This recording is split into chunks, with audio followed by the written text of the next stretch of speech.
Well, I noticed that here in Pueblo is like everywhere else. I mean, there's nothing unique about this at all. There's businesses. Now, granted, it's been 8 years and 8 months, I think, since I've been here. And the differences are really astonishing when you can go that long in between seeing some places familiar to you. It's you notice the changes that especially the local people say that never even happened, but you can see them plain as day because you haven't been to that area. Businesses closed. The motel I stayed at last night was, ever since I'd been coming here, had been a fairly. It was a family inn. I'll say that. And I don't want to name names because all of them are this way, not just that one. It was a traditional family inn that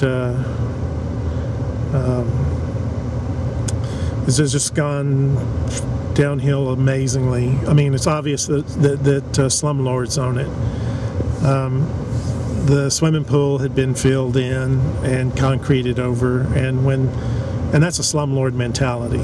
Every appliance in the room that I stayed in was unplugged when I got there. The heating was off. The thing that disturbed me the most about this, and this is right on a main thoroughfare. All the security lighting was turned off, and I'm sure it was to save money. And that's a lawsuit for those people waiting to happen, and a big one too. I came over to Pueblo Mall. There's businesses gone. A lot of them are empty.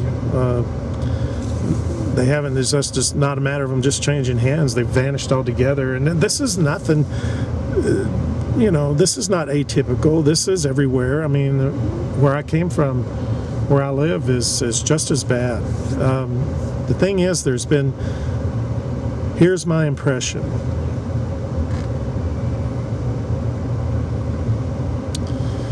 Colorado made a deal with the Obama administration that if you become vocally tolerant of a lot of things that mainstream America is not tolerant of, and I don't have to say what they are, it's very obvious, then we'll shovel a lot of government money your way, and the businesses that I see here are government contracts with bottomless pits of money. And as we enter into this depression, this economic depression gets worse, and we have a currency crisis, I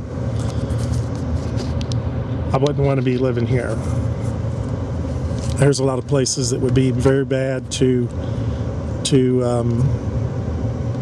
be when that happens. This is one of them, because this has gone from, this is my impression now, that this area, not just Pueblo, but this area, as far up as I've been, and it's been many years since I've been to Colorado Springs,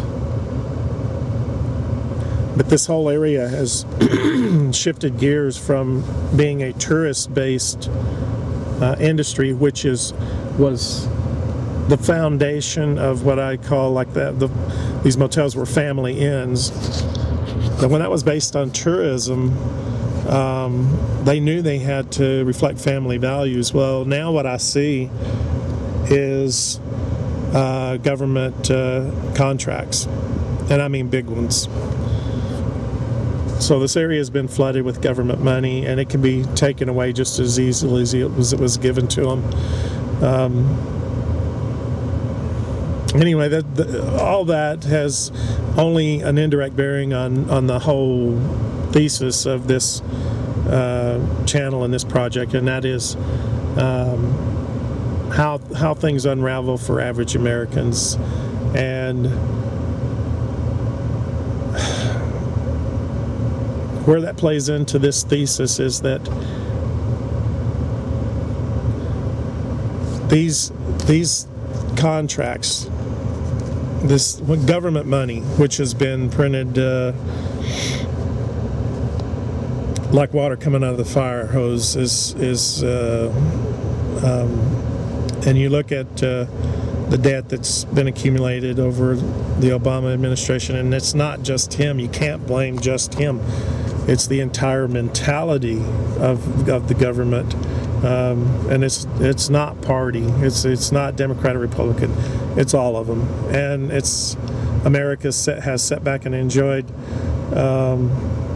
this phony economy for the last 8 years, and they've done everything they can to try to prevent it. I was watching the TV last night in the motel room, and they were talking about Colorado having a 3.6 unemployment rate. This is a typical lie. I mean, just absolutely outrageous how they lie like that.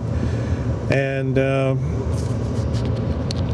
interestingly enough, the jobs that they're having the hardest time filling are the jobs that have to be filled in these government contracts. So, I mean, it's as phony as a $3 bill. And the result of that is that people like me are having a hard time finding a job.